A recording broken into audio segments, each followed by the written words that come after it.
Tír na nóg, Labhrás Leipreachán.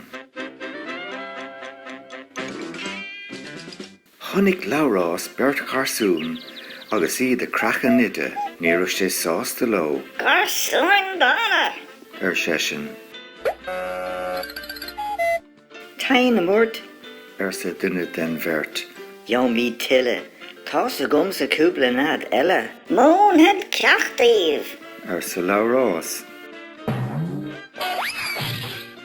Has Labhrás ag bun crín a féchant ar an glas a dimmer sé ar na garsúin, thosaigh na hifacha a dul I méid.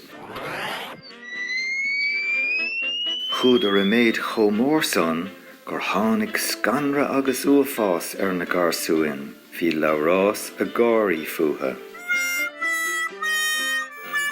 Faoi dhearra, bhris ceann na hifacha agus rup anamhaí uafásach éigen a cheann amach. Bhí sciún ins na daltaí. I gceann tamil, bhí trí anamhathe ann.